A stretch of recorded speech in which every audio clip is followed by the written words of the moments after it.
Longtime and particularly attentive listeners of the show will remember me mentioning a magnetic Go set that I used to have when I was young that I never really used because I didn't really know how to play Go. And I absolutely thought it was lost in the void of Canada because we moved, and I'm sure that was, I was sure that that was one of the things that was just thrown away, tossed aside during the big move. But lo and behold, I was visiting my parents' house the other day, and it popped out, and I was so shocked to find this thing. I have it in front of me, and it's pretty glorious. It's like a what's interesting about this board is that there is sort of a wood grain pattern on the surface, but it's like a white colored board. I don't know. I think that it was always this color. I remember it being this color. I don't think that it's worn off any kind of other color that it used to be, but it is quite a good travel size magnetic Go board. I mean, the stones are tiny. They're like mini M&Ms if you've ever had those. And there are trays. You can hear them sliding around. There are trays tucked into each side of the board, and it closes. It's made of plastic. And the stones, being magnetic, all stick to each other into these little tubes of stones. One tray for white, one tray for black. It actually, and this is something I would have never noticed back in the day, it actually has that slight grid stretch lengthwise so that you're supposed to put the Go board at that orientation facing the long way so that it has that kind of perspective adjustment, or so that's what the intent is supposed to be. But I really love that I found this, and probably won't be using it too much because I honestly don't think this is suitable for travel. The stones are just so tiny, and I imagine many of them are already lost. I haven't counted them up, but it is a cheapy looking plastic board, and it has tape on it. Supposedly some part of it was broken, and someone found it worthwhile enough to repair. I don't think that was me. Maybe my dad. But I'm so happy that this thing turned up. If you close it up, it is about the size of a slightly thinner VHS tape, maybe, and slightly wider. Maybe like a book, like a normal sized book. If you open it up, it is like I don't know how, maybe like a 10 inch by 10 inch or something. I don't know. Maybe I'll post a photo of it on the Discord. So if you want to see some bonus content like that, head on over and join us in the Discord. You're listening to Start Point, the show about Go for Go fans away from the board. And I got this casting gig. It's not really a gig. I'm not being paid. But I'm going to be casting the California State Go Championship soon, which actually soon means in the past in terms of this podcast airing, because I will have already done it by the time this episode releases, but as of now of recording, I have not done it yet. So I will do a debriefing of what went on and how I felt about that afterwards. But now that it's kind of on my mind and commentating and spectating these games is on my mind, I thought it might be a good idea to talk about how to make Go more exciting to watch. I think that it can get a little dry for some people, and it can be a little brain heavy. You know what I mean? I mean, Go itself as an activity is a brain heavy activity. But I think maybe there are some things we can do to make Go a little more enticing for spectators. Now, the easy way to do this would be to start with some mascots.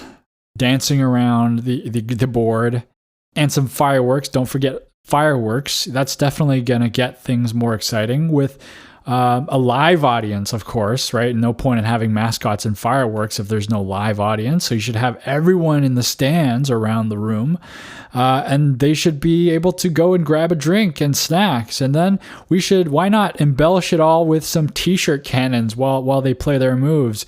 Why not add in a dash of smoke machines and laser effects? Excuse me, and a loud MC over a very expensive sound system.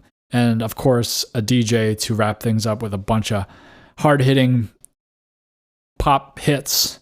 But in all seriousness, we as Go players, we don't really need all that stuff to make Go more exciting. We don't really ask for anything other than actual Go, because that's what we are interested in.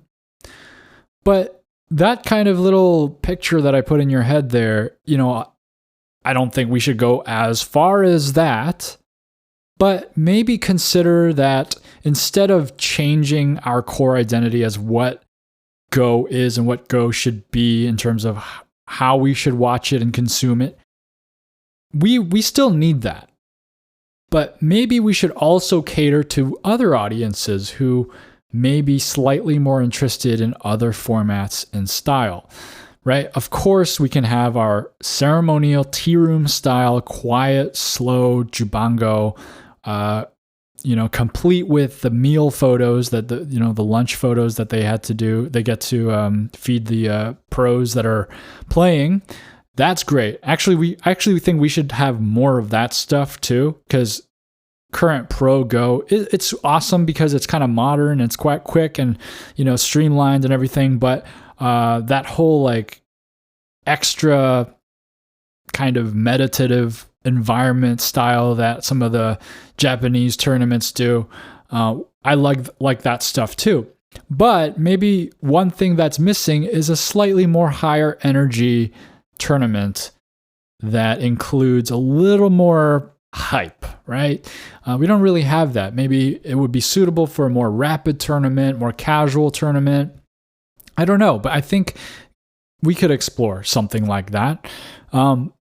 Okay, these are kind of all extraneous things, but let's talk about the actual watching of the Go, right? We can have all sorts of fancy things outside of the actual Go being played and all that stuff, but what about actually watching the game? Because that's really the core experience, right? Some people, they go to sporting events, right? I used to go to baseball games, and I did not follow baseball whatsoever, but I had a great time eating food and just yelling in my seat and talking to my friends. And that was a good enough time for me. I don't think Go will get to something like that, but anyway, the game, right? That's what the core audience is going for. And if baseball didn't have fans who knew about the game, then it wouldn't be a place also for people like me who sit there and just eat and yell. So the board. Talking about how we view the game and how I personally like to view the game, here's one thing that it could be maybe a hot take and maybe not the most popular opinion. I don't know. You guys let me know. But I actually, one of the things that I really wish that watching professional Go had available was the ability to watch the game without any kind of overlay or commentary on it. I really like to look at the board and contemplate the moves myself. And whenever the commentator clicks stones on top of that board and messes with it and talks about all these other ideas, I lose my own train of thought, and I feel like I'm not always interested in what the commentator has to say. Of course, I don't know how the casting went, the commentating of the pro game that I did.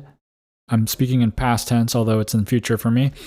How that went, but I know that there are some tools provided by Paduk Club and Devon Fraze's incredible technology that he's using to allow people to just hop in and commentate. I will be using that, and I guess I have used that, I think. It's really hard to talk about future things. Anyway, I will be using that as, it's a tool, and it's a very normal thing for a commentator to use, and I won't be catering to my own self of what I prefer, and I won't be holding back. But that's how I see things sometimes. I love seeing the actual board, and that's what I kind of love about some of the old Japanese NHK Cup streams. Well, I guess they weren't called streams back then. They were called broadcasts.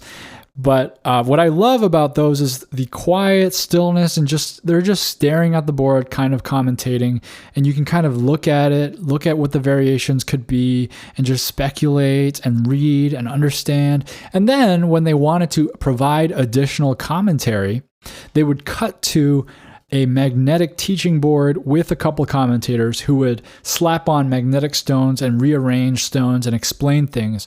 But often what you would see in the corner was the actual game still being played. So I was still able to just follow the game itself.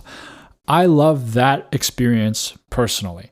I think for me, I think that maybe the mindset here is that many people don't understand what's going on the board. Many people want explanations. Many people want commentary and variations showed, and people are there to learn and things like that. But for me, my enjoyment of watching Go, a lot of it just comes from the physical nature of it, the patterns, and being able to soak in the energy myself.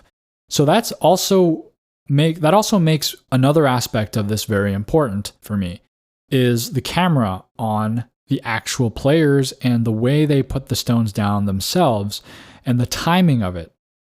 So that also makes it very important for me that the Go board that is being shown is not a relayed physical Go board or a SGF conversion stream like on OGS, but an actual camera shot of the board that the players themselves are using.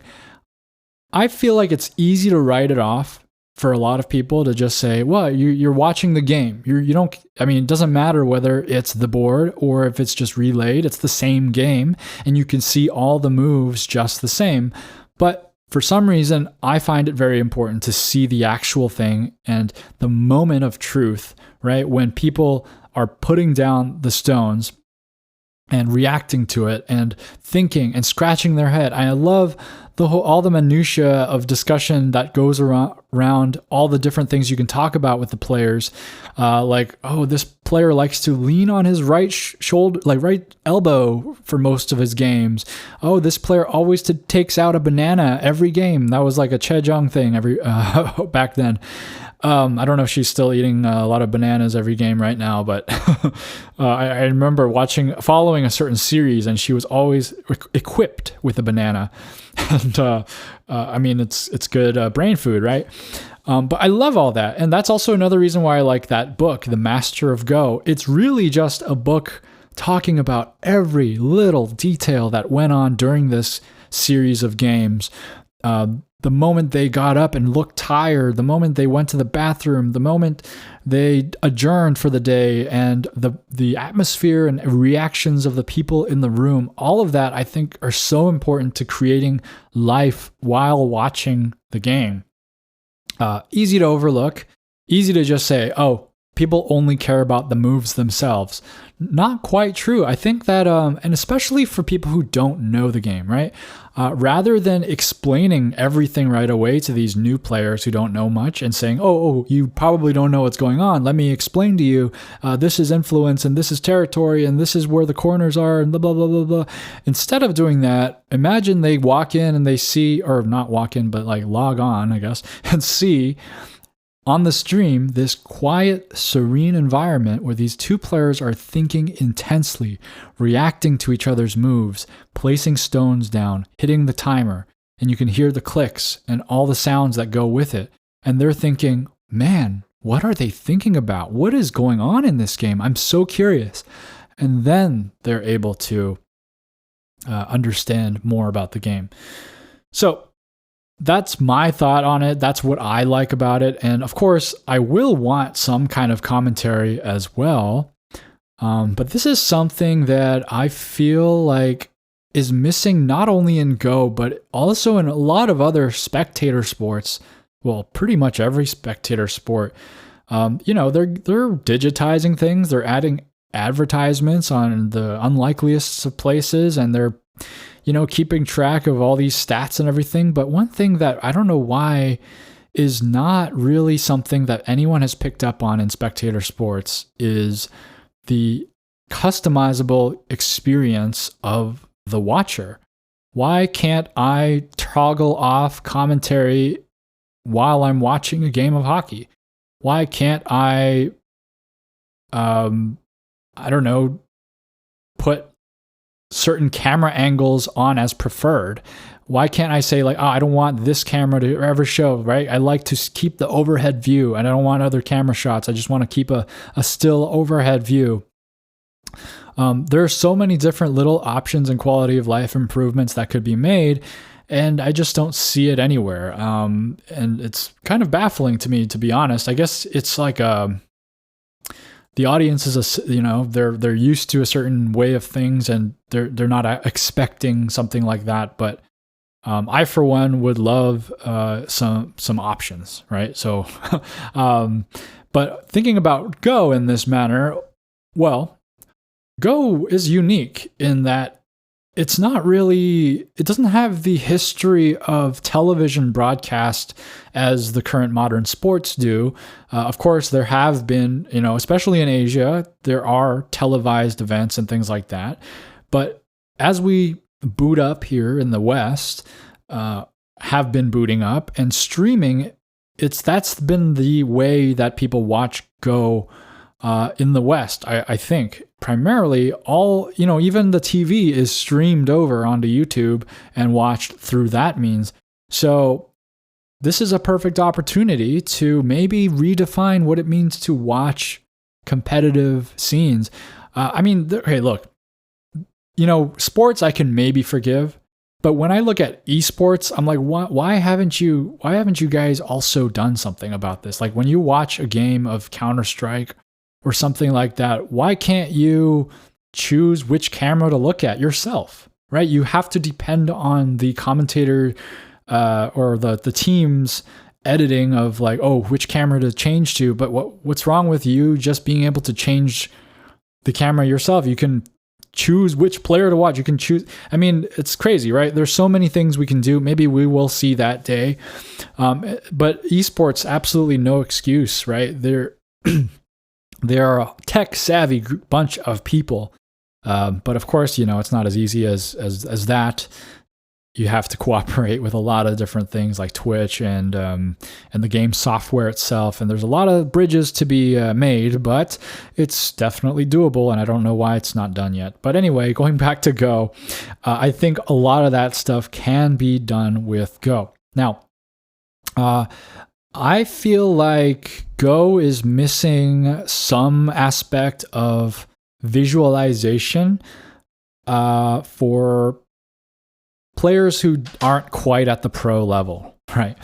And I know Devin Fraze has been working on a lot of things related to this. I don't know what ideas he's working on right now, but here are some that I've have been kind of brewing in my head. They're not really perfect, but I feel like they're the inklings of a start of something. But I think that when I join into a Go game while watching midstream, I see this mess of stones and I have no idea what's going on. Wouldn't it be nice if you could have a quick visualization of the thickest stones in solid territories and which stones are urgent and which stones are kind of captured already, and be able to maybe see that kind of view?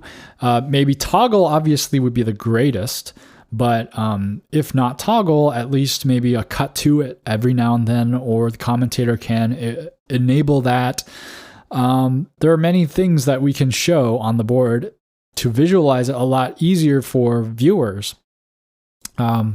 like I said, thick groups, right? It's not always easy to see where the thick groups are, especially if there are captured stones within. A quick visualization may help. Solid territory, to be able to just kind of put in those little bubbles that you see.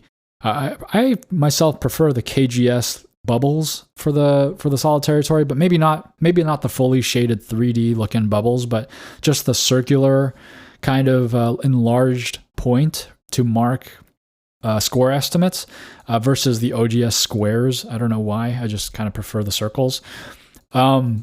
Something like that, right? And weak groups, just kind of highlighting these groups are in danger. These groups are red, right? So the commentator may have the job of doing that until AI catches up to understanding what actually Go is. The commentator could maybe select a group of stones and say, look, these are weak. Might be tedious to click every stone, and then when things change to unclick it and wipe it out and redo it. Maybe there's a halfway point where the commentator can meet the AI, click a group of stones, AI can calculate, oh yes, I recognize that group. This group includes all these stones right here. Boom. Maybe there's a couple of stones. I don't know why that's included. Let me unclick those stones. Maybe it's something like that. I don't know. Just ideas. Of course, critical moves, right? Commentators should be able to highlight critical moves, especially things like Miai, right? Maybe there's an icon for Miai that everyone understands. Oh, the commentator has clicked these two spots as Miai. That's why those groups, because what happens all the time for me is I look at a game and I'm like, oh man, that's a really, really critical move over there. I wonder why both players are ignoring that move. And I look at it, I think for a little longer, and I go, oh, it's because the other move over there, that's Miai. And those two moves are linked together. So that would be kind of cool to have those icons or some kind of way to quickly glance at something like that. Captured stones, big one. I mean, it cleans up the board immensely to be able to just quickly see which stones have been captured. I mean, usually it's not so difficult to tell which stones have been captured, but it does take a little brain processing, and putting that on top of everything else that you're trying to figure out about the current board state, it compounds, and it's very exhausting to watch a game of Go just to get up to speed on what's going on, right? So I think that just having the option somehow to show, hey, these stones are captured, don't worry about them, and then you can kind of glance at it, and if you're kind of curious, you can look at it and be like, oh yeah, I see why that's captured. But it represents the game state. Sometimes there's a stone that's captured, but it might not be captured. Like, let's say there's a group of stones in Atari, and both players are ignoring that group. Well, how do we show it? Do we show it as captured or not? And it depends on the reason why they're ignoring that capture, right? It could be because the group is thick already, right? That's a very common reason why you would not capture any stones.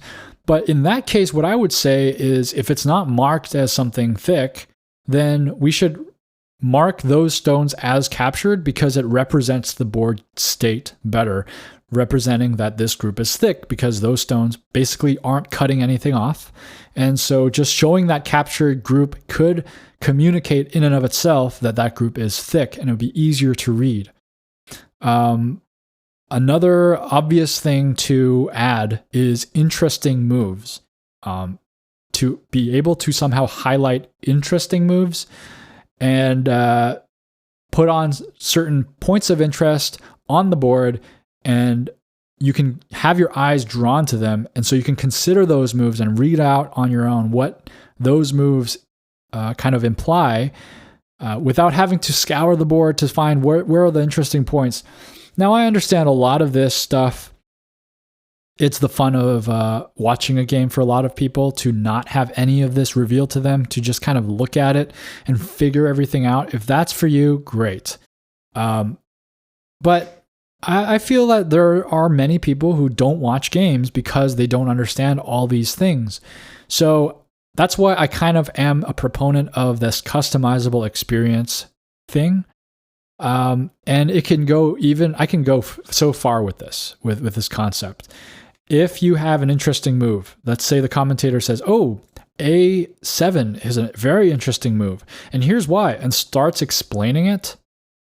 Imagine they highlight that move, show a couple variations, and maybe, well, one thing that we don't have in Go spectating that nearly every sport has is a secondary team that updates stats and points and numbers and puts things on the board. We don't have that, right? We just have the commentator clicking out variations. So why not have somebody who's picking up on what the commentator's saying and typing out little explanations of what certain things are doing? So if I am tuning into a game and I see there's an interesting move marked on the board, commentator has moved on from that and is talking about their breakfast this morning, I can go and take my mouse, hover over that move, and maybe click into it, see some variations, see some explanations. Hey, what are the implications of this move? I don't know. I feel like that might be pretty cool, but also very costly and very difficult to pull off. So I understand why we haven't gotten there yet. But still, I think that's a cool effect, right? Even just something as simple as just hovering this move is like, this is the normal Joseki move. But Shinjin Saw has opted for a more aggressive, creative move at A7, blah, blah, blah, blah, blah. I don't know, something like that. I don't know. I guess A wouldn't be a good coordinate to give out because that's first line. But anyway, ignore that. The whole point of this is all these improvements would be in service of making the narrative of the game clearer. The thing is, I think a lot of commentary kind of goes off the rails into tight-knit variations and very complicated sequences because most of the time the commentators are actually quite very good at Go and they can't help themselves. They get excited and they just kind of go crazy with the variations and they tell us, oh, this doesn't work because of this, and they don't have time to tell us why it doesn't work, but it takes basically a Don level to understand why it doesn't work. So he just kind of clicks out a couple, or sometimes he doesn't even explain why. But what we really want, I think most of the viewers, what they really want is a narrative and understanding the key story points of the game, and to be able to understand that and be able to go deeper than that is a plus. But without that narrative focus on commentary, I feel like you kind of lose it. You kind of lose what the game is about, and you just don't know what they're talking about when they move on to more complex variation. We'll see how I do when I cast this past weekend for you guys listening. So let's see if any of these values come out. But I'm sure it's just gonna, be a total mess of a commentary from my part. But you guys are okay with that because I'm a total mess with these ramblings every week, and somehow you guys are listening, and I very much appreciate you guys. Hope to see some of you there. I will be. I'm told that there will be a chat display so that we're able to comment on what chat's doing. I don't have any experience streaming, so this will be a first for me, but I'm very excited to experience it. Now, moving on from the actual game itself, we're going back out of the game. So first we started with the fireworks, then we got into the game. Now we're zooming back out of the game. Something that I think the Go world could use a little more of to get it to be a little more enticing, a little spicier, is the actual pros having a little more personality, to have a little more edge, to have something to say. It's very typical. Sports are the same. I watch hockey, and whenever they interview any of the players, it's the same old. They say, "Oh yeah, we played a hard-fought game. We just kind of we're undisciplined sometimes, but hopefully in the third we can bring things around." And that's what they say every single time. Shinjin Saw himself also.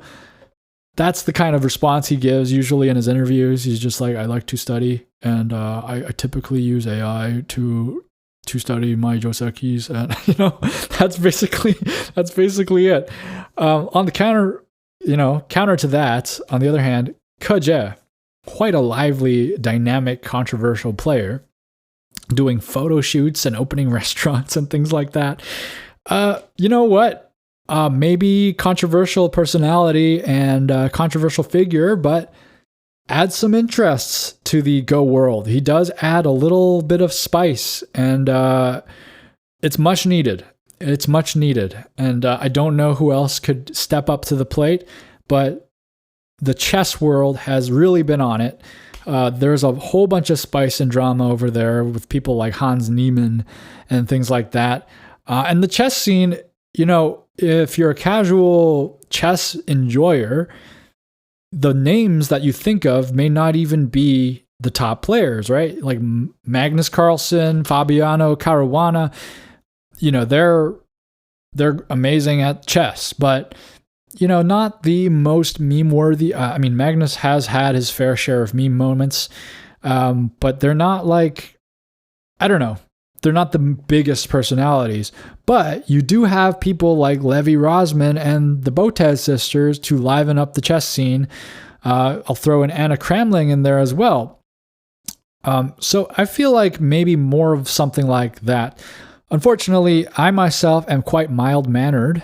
I don't know if you would agree, but I'm no yeller. I'm no, especially not on the podcast. But hopefully I'm adding a little interest to the Go community by providing this podcast, and spicing things up a little bit, giving some commentary on this and that, and that's just my part. My 2 cents thrown into the pool of Go content. And finally, what I would like to touch on is rivalry. I think that's something that makes everything so exciting. That's something that really drives the fun of watching sports and things like that. And Go is kind of hard to get, because especially in solo sports like tennis, it's a little harder to get people going, get people riled up. They don't have a team to latch onto. For some reason, a team is more enticing to latch onto than a single player. But in Go, one of the things that makes things so interesting is the rivalries between the 3 kingdoms of Go: Korea, Japan, China, and the Shin Ramen Cup. That is one of my favorite Go events because of the amazing format that pits nation against nation. Something like the EU NA Counter-Strike scene also makes things really interesting on that part. Maybe we can get the Western Go players strong enough that we can start an East versus West rivalry. Seems like eons away, really. But something like that would be great. I think we also have the transatlantic tournament, which is the NA versus EU thing, which I think is so exciting. I think we need more of that. It harkens back to the days of the houses of Go, the 4 houses of Go competing with one another, having these little dojos of students rising up and apprenticeships of these houses competing against each other. Makes things so much more dynamic and interesting. We need to heighten that level of rivalry. Maybe we'll see an epic rivalry, someone challenging Shin Jin-seo in the future to take the world champion title and them just kind of duking it out. But we haven't seen something like that for a while, I feel like. And I think that rivalry is another aspect to add to make Go a lot more exciting to watch. So I actually made a few quick mock-ups of what I was kind of trying to say about what it might mean to add some visual elements to illustrate what was going on the board. And they're not great. I really don't know how to properly mark the most urgent group and things like that. I'm not really sure what the best way would be or how it would work from a commentator's perspective, but take these mock-ups as you will. I will be posting them in the Discord if you're interested to take a gander. So go ahead and join the Discord. It's in the link. I'll put it in the bonus content channel. But now it's time for the DDK Advice Corner, and the tip of the day is, if you wouldn't play it, your opponent won't play it. This happens when you're thinking of stuff that you want to do on the board, and you find a move, and after that move you find, you think, oh, and if my opponent plays here, then I get to play this move, and I will destroy this group.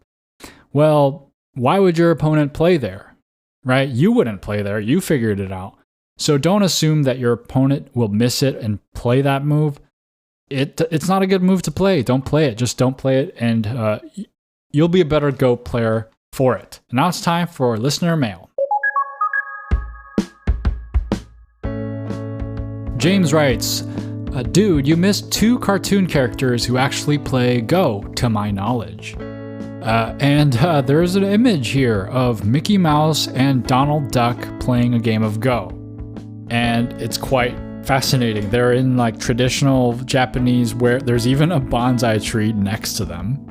The board has like a Mickey Mouse shape, like drawn on the middle. It's quite cute. I don't think I've seen this before. Maybe I have. I don't know why it looks a little familiar to me. Maybe I just haven't seen it in this much detail. The number of lines on this grid, it looks right. I'm not going to go and count them, but it looks right.